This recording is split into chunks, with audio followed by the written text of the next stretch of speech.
함께 오늘 에스더 말씀을 보기를 원하는데요. 에스더 1장 우리 같이 하나님 말씀 보도록 하겠습니다. 에스더 1장 19절 일어나서 하나님 말씀을 다 같이 낭독하도록 하겠습니다.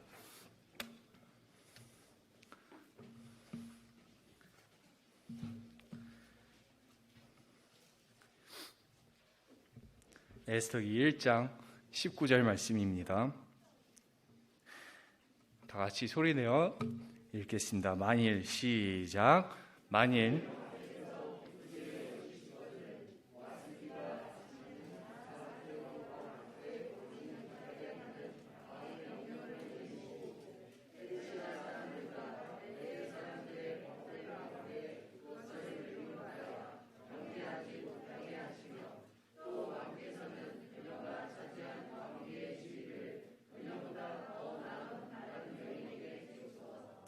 이 시간에 기도하고 예배를 시작하겠습니다. 아버지 하나님 감사드립니다. 주님의 말씀을 사모하고 또 주님께 예배하고자 모인 이 예배자들의 모습 주님께서 분명히 기뻐하실 것입니다.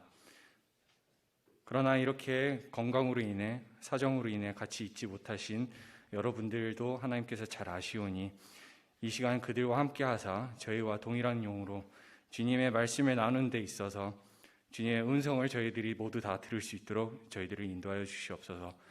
이 시간에 말씀을 듣는 자나 전하는 자가 모두 성령님으로 충만케 하사 오직 주님과 저희가 교류를 하며 주님께 모든 영광을 돌릴 수 있는 귀한 시간이 되도록 인도하여 주시옵소서. 모든 것을 감사드리며 주 예수 그리스도의 이름으로 기도합니다. 아멘.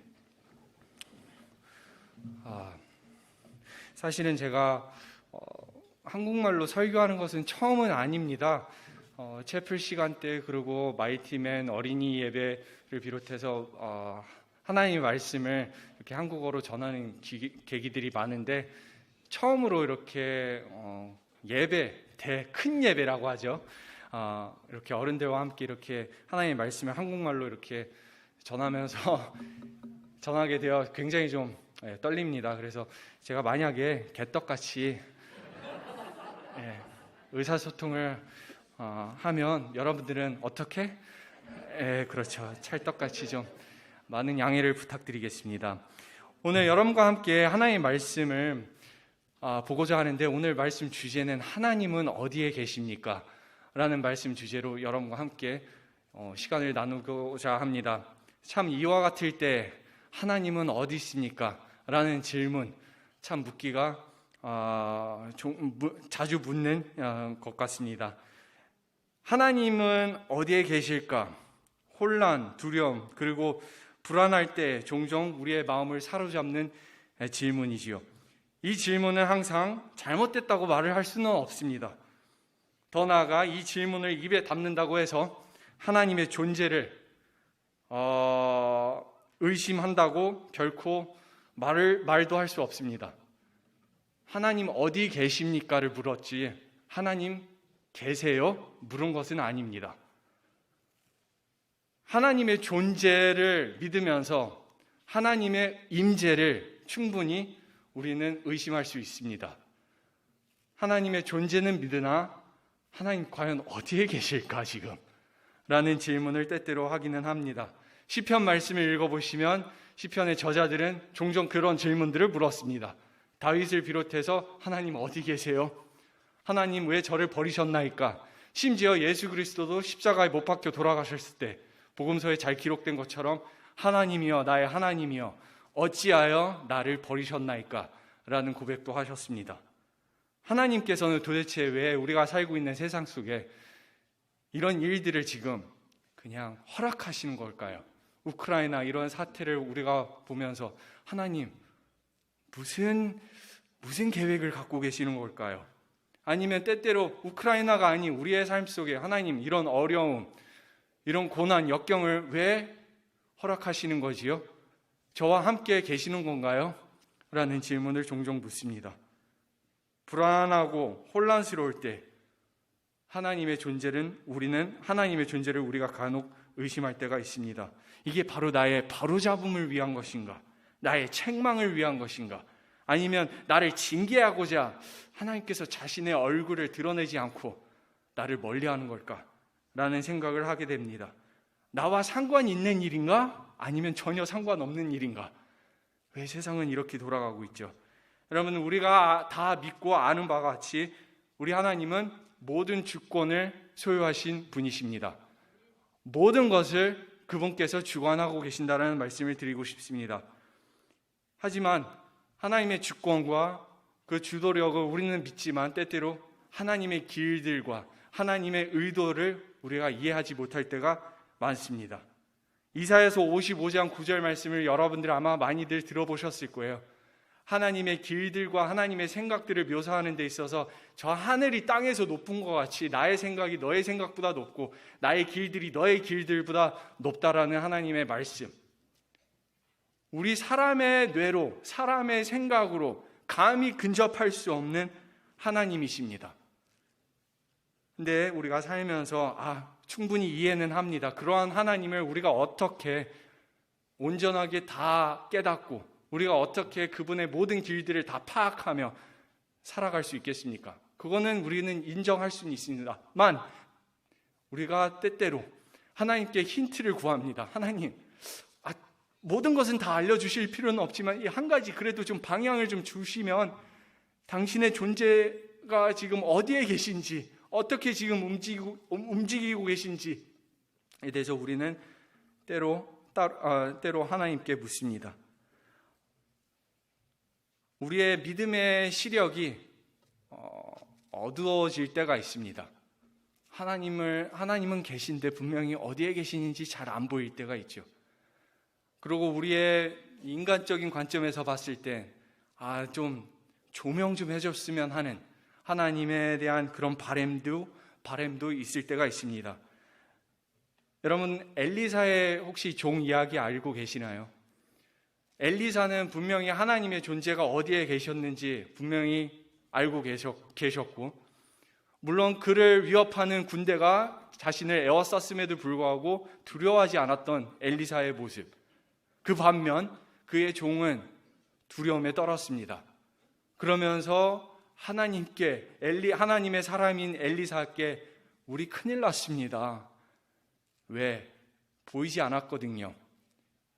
저 하늘에 가득한 하늘의 그 군단을, 불마차와 불병거들을 보지 못했기에 두려워했습니다. 봐야 믿을 수가 있는데, 봐야 내가 믿는데 라는 이런 핑계를 우리는 많이 듣습니다. 하지만 고린도후서에 의하면 우리는 믿음으로 걷고 보는 것으로 걷지 않는다라는 말씀을 기억해야 합니다. 하나님 어디 계십니까? 하나님 무엇을 하고 계십니까? 하나님 언제 나타나실 겁니까? 하나님 이걸 가지고 무슨 영광을 당신께 받겠습니까? 라는 이런 질문들. 우리가 이런 질문들을 통해서 하나님으로부터 멀리하지 않고 오히려 그분께 가까이 나가기를 원합니다. 우리의 삶에 이런 질문들이 닥칠 때 우리의 마음이 강팍해지는 것이 아니라 오히려 하나님께 부드러워지기를 원하는 것입니다. 제가 기도하는 바는 우리가 이러한 순간순간들을 맞이할 때 하나님을 의심하는 것이 아니라 하나님을 더 믿는 것을 바랍니다. 이러한 질문들을 통해 히브리서 11장의 인물들처럼 우리 또한 보이지 않는 것의 증거를 경험하는 계기가 되기를 저는 기도를 합니다. 이런 말씀을 서론으로 말씀드리면서 이제 에스더기 말씀을 볼 것입니다. 에스더기에 과연 하나님은 어디 계신가? 라는 질문을 저는 하면서 에스더기 말씀을 공부했습니다. 오늘 딱 1장 말씀만 볼 텐데 여러분들 이 1장 말씀을 통해서 하나님을 발견할 수 있나요? 1장을 제가 설교를 전하면서 여러분들 마음껏 한번 읽어보세요. 저희가 시간 관계상 다 읽지는 않을 거기 때문에 읽어보시면서 오늘 말씀을 들어주시면 이해가 아마 되지 않을까 싶습니다. 하나님 과연 어디에 계시는 건가? 여러분들 아마 아시는 분들은 아시겠지만 에스더기 말씀에 하나님의 이름이 단 한 번도 언급되지 않습니다. 여호와라는 이름, 하나님이라는 이름, 주 한 번도 언급이 되지 않은 채 하나님은 보이지 않게 역사하시고 또 움직이십니다. 사람의 관점으로 봤을 때 아까 말씀드린 것처럼 하나님은 보이지 않는 책입니다. 하지만 믿음의 관점으로 성경적인 관점으로 이 말씀을 보실 때 하나님께서 대단하게 움직이고 계시는 것을 우리는 목격하고 또 경험할 수 있습니다. 보이지 않는 손, 사람들의 일에 관여하고 또 사람들을 인도하시는 그 보이지 않는 위대한 손을 오늘 여러분께 소개해 드립니다. 바탕으로 이 에스더기 말씀의 이제 역사적인 좀 배경을 좀 말씀드리고 진행하도록 하겠습니다. 에스더기 말씀은 당시 이스라엘이 포로가 아닌 이제 자유를 다시 얻은 백성으로서 예루살렘 그리고 이스라엘로 다시 돌아갈 수 있는 민족들이었습니다. 바빌론 제국에 의해 포로로 잡혀갔지만 이제 페르시아 왕국 아래서 자유를 얻게 되었습니다. 아마 아시겠지만 고레스 왕의 허락하에 이스라엘 백성들이 돌아가서 이제 제단과 성전을 다시 회복시키는 일을 감당합니다. 이 당시에 에스라, 학개 그리고 스가랴가 하나님의 사람들을 격려하며 그 일에 힘을 붙여주는 모습을 볼 수 있습니다. 그 일뿐만 아니라 페르시아 왕국 당시에 느헤미야가 돌아가서 성벽을 다시 복구하는 작업을 합니다. 근데 이 성벽이 완성되고 그 성전이 완성되고 또 성벽이 이제 일이 시작하기 전에 약 50년의 시간이 흐릅니다. 그 50년의 시간 동안 무슨 일이 벌어졌나? 이스라엘은 아무런 일이 없었지만 페르시아 왕국에는 하나님의 일들을 우리가 목격할 수 있습니다. 그 50년의 시기가 바로 이제 에스더기 말씀을 통해서 우리가 경험할 수 있습니다. 하나님께서 지금 과연 움직이고 계시는가?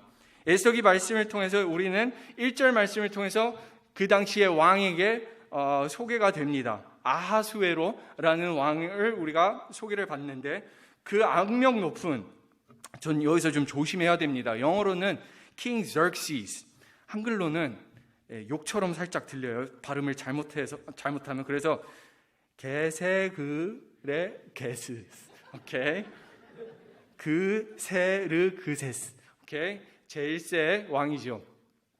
악명이 굉장히 높았던 왕입니다. 이 왕이야말로 주권을 지금 잡고 있는 왕처럼 보입니다. 모든 것을 자기의 의지로 움직이고 있는 엄청난 제국을 다스리고 있는 왕이죠. 말씀을 보시면 1절 말씀을 보시면 인디아에서부터 에티오피아까지 다스리고 있는데요. 총 127지방을 다스리고 있던 왕이었습니다. 이 왕의 이름은 원래 호칭은 아하수에로는 이름이고요. 호칭은 샤한샤하라는 호칭을 가졌습니다. 샤하 뜻은 왕들의 왕이라는 이름입니다. 127국의 7지방에 이제 통치를 하고 있었기에 그렇게 많은 왕들이 자기 밑에 있었던 것으로 그렇게 자기가 호칭을 스스로 왕들의 왕으로 이렇게 이 이름을 일컬었습니다. 그 이름뿐만 아니라 아까 말씀드린 Xerxes라는 그 이름조차도 영웅들의 지도자, 더 나아가 모든 남자들의 왕을 뜻하는 이름입니다. 나중에 아마 이해가 되실 거예요. 왜 남자들의 왕으로 인정을 받고 있는지. 아마 상상하시는 대로 맞을 거예요. 아하수 왕은 모든 것을 지배하고자 노력을 했습니다. 남자, 여자든 상관없이 자신의 권위를 의심하거나 자신의 권위를 따르지 않은 자들은 즉각 차단했습니다. 심지어 역사를 읽어보시면 이 아하수 왕은 자신의 장남을 반토막 냅니다.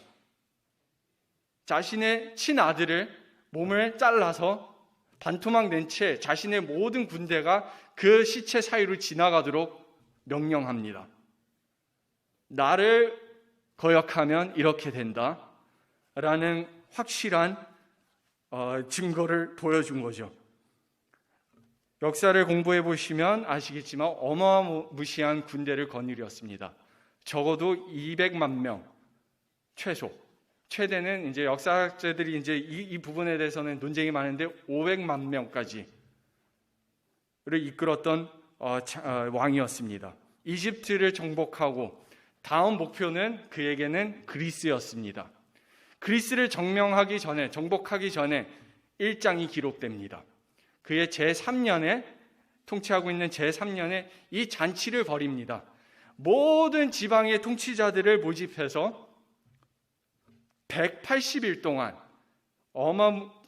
그냥 상상을 초월하는 이런 잔치를 벌입니다. 그 이유 우리 그리스를 치자라는 동기부여에 이렇게 잔치를 열게 됩니다. 하지만 다니엘서를 읽어보시면, 그리고 역사를 보시면 그리스를 절대로 정복시키지 못합니다. 페르시아 왕국이 왜 그리스를 정복시키지 못하고 패배를 합니까? 네, 하나님께서 이미 선을 그었거든요. 바빌론 제국 다음에 페르시아 제국 다음에 그리스 제국이 따라서 그 다음에 로마 제국이 따르는데요. 이 일로 인해 아하수에로의 군사력이 부족해서 전략이 모자라서 이런 이유로 그리스를 점령하지 못했던 게 아닙니다. 하나님께서 이미 예언을 통해서 말씀을 하셨기에 그의 주권은 거기까지였습니다. 페르시아는 절대로 그리스를 점령하지 못하고 패배하긴 하는데 그 내용은 이제 나중에 이제 2장에 접어들어서 이제 알게 됩니다. 1장 내용은 그리스를 치기 전에 으쌰 화이팅 한번 가봅시다 하는 이런 장면을 우리가 볼 수가 있습니다. 여러분들 3절부터 7절 말씀을 보시면 잔치가 말도 안 되게 그냥 과합니다. 사람들이 술을 마시고 음란한 이런 행동들을 행하고 이게 다 페르시아 법 안에 허용 안에 허락이 됐습니다. 많이 마시고 싶으면 끝없이 마셔라. 마시기 싫으면 관여하지 말라. 이렇게 180일 동안 잔치가 벌어지고 나서 7일 동안 또 뒤풀이가 있습니다. 7일 동안 수산에 계셨던 그 국민들을 위한 또 잔치가 개최가 되고요. 그 7일째 마지막 날에 아하수에로가 이상한 요청을 합니다.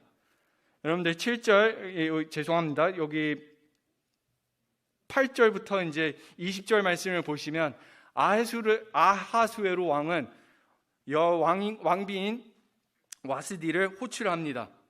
상상할 필요는 없습니다. 왜 호출했는지. 하지만 이 와스디는 물론 자기만의 이유도 있었겠지만 올바른 이유를 택하여 이 왕의 악한 명령을 거부합니다. 우리 남편은 지금 제정신이 아니기 때문에 만취인 상태이기 때문에 나는 가지 않겠다. 와스디는 거절하여 이제 그 아하수에로의 이제 분노를 경험하고 또 느끼게 됩니다. 근데 여기서 여러분들께 소개시켜 드리고 싶은 한 분이 계십니다. 보이지 않는 분이에요. 딱 들었을 때 이 상황 굉장히 나쁜데 이 상황이야말로 지금 앞으로 몇만 명의 군사들이 죽을 거고 지금 그것뿐만 아니라 이 지금 페르시아 왕국을 다스리고 있는 이 악하고 이 취약한 이 교만한 이 음란한 이 남성은 도대체 왜 하나님은 가만히 냅두시는 걸까? 이해가 되지 않습니다. 여기서 하나님이란 발견할 수는 없죠. 사악함만 보입니다. 의로움 1도 없습니다. 하나님께서 어디에 계시는 걸까? 바로 와스디의 행동에서 하나님을 볼 수가 있습니다. 나중에 아마 이해가 되실 수도 있겠지만 와스디가 이렇게 올바른 것을 택함으로써 하나님께서 역사하시는 모습을 볼 수 있습니다. 와스디를 어떻게 해야 하나? 아하수에로 왕은 고민을 하고 또 7 통치자들과 의논을 하여 결국은 와스디를 제거하기로 합니다. 아까 우리가 읽었던 본문 말씀이죠. 19절 말씀에 그녀보다 더 나은 여자를 찾으시죠 라는 조언을 무무간이라는 조언자가 해줍니다. 와스디는 단순히 왕의 그 명령을 대항했을 뿐만 아니라 여자로서 남자의 권위를 거역한 것입니다. 더 나아가 부인으로서 남편에게 반항한 것입니다. 왕이시여, 이래서는 안 됩니다. 모든 여인들은 당신께 복종해야죠. 모든 여인들은 우리에게도 복종해야죠. 남자들의 왕이라고 아까 말씀드렸죠. 이래서 남자들이 좋아했던 거예요. 그가 가졌던 그 멘탈, 절대로 에베소서 5장에 나와 있는 하나님께서 원하시는 그 가정의 모습은 절대 아닙니다. 이것만큼 더럽고 이것만큼 부패한 생각은 없습니다. 하지만 이 악함을 통해서 하나님께서 선한 일을 이루십니다.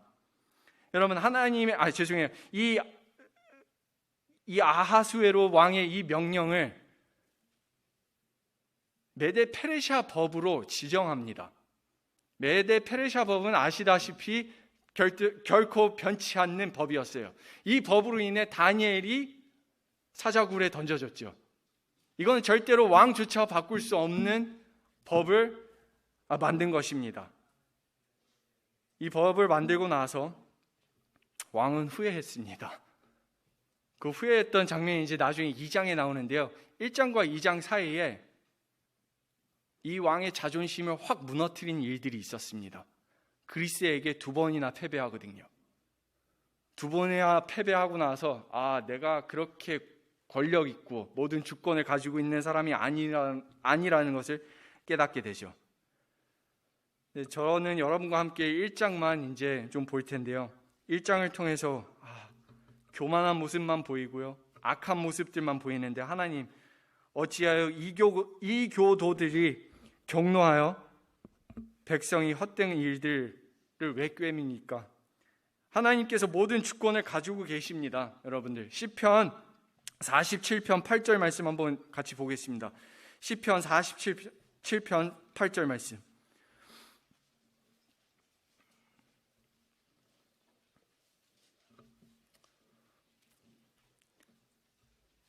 하나님께서 이교도들을 통치하시며 하나님께서 자신의 거룩함의 왕자에 앉아 계시는도다. 하나님께서는 아무리 악한 왕이라고 할지라도 하나님께서 그의 거룩한 왕자 위에 앉아 계신다라는 것이에요.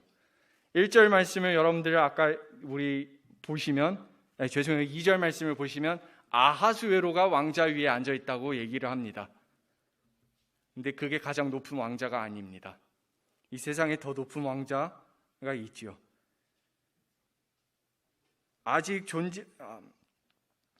하나님께서는 어떻게 역사하고 계시는가요?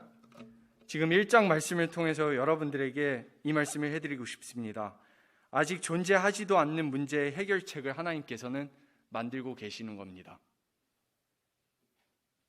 다시 말씀드릴게요. 하나님께서는 지금 1장 말씀에 우리가 에스더기 말씀 스토리를 잘 알기 때문에 나중에 무슨 문제가 생기는지 알고 계실 텐데 1장 말씀에서는 아직 존재하지도 않는 문제의 해결책을 지금 만들고 계시는 거예요. 보이지 않습니다. 이해가 되지 않습니다. 왜 세상은 이렇게 돌아가고 있죠? 왜 이런 왕이 주권을 가지고 있죠? 우리는 다 알죠. 나중에 에스더가 다음 왕비로 선출이 됩니다. 에스더의 사촌 모르드게의 경고로 왕의 목숨을 구할 뿐만 아니라 자신의 백성, 이스라엘 백성들의 목숨도 구합니다. 하지만 누가 알았겠어요?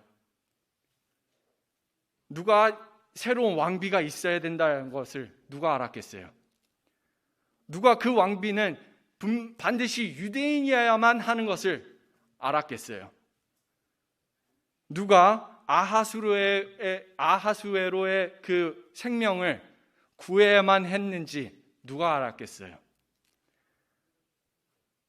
누가 하만이라는 사람이 나중에 승진할 걸 누가 알았겠어요? 이 하만이라는 친구는 참 얘도 이스라엘 역사와 좀 깊은 뿌리가 있는 친구예요. 아말렉 족속의 사람입니다.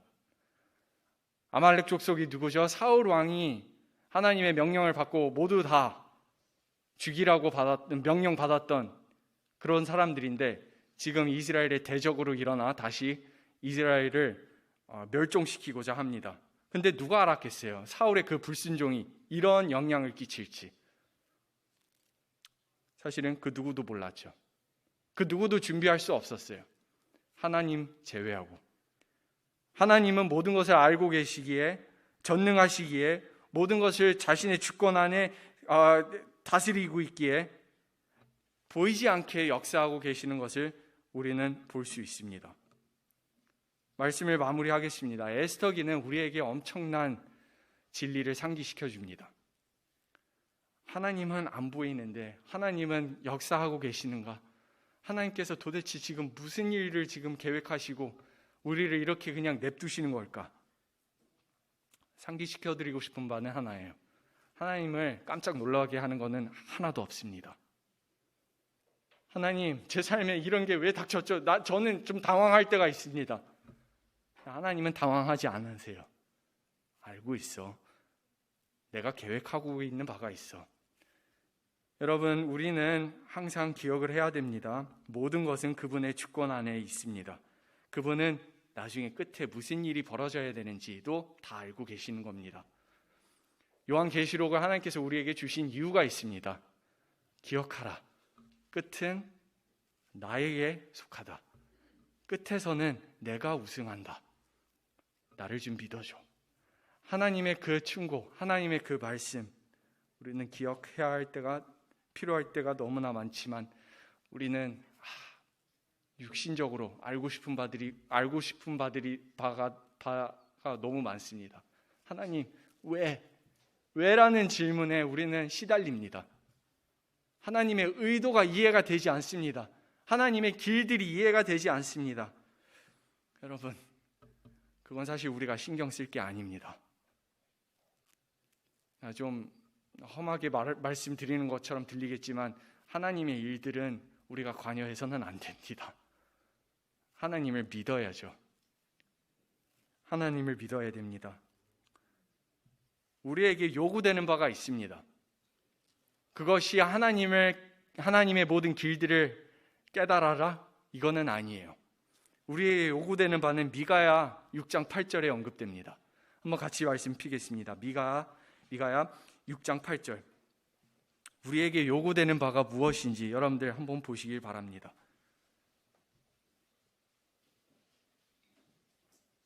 미가야 6장 8절.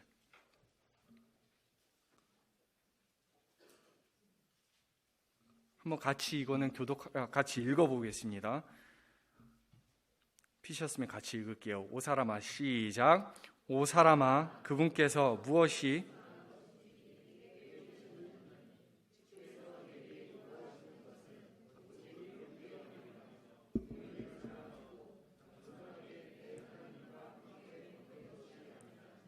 우리에게 요구되는 바가 세 가지 있는데요. 저는 그 마지막에 좀 초점을 맞추고자 합니다.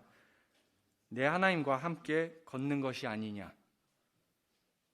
어떻게 걷죠? 어떻게 하나님 앞에 겸손히 걷죠?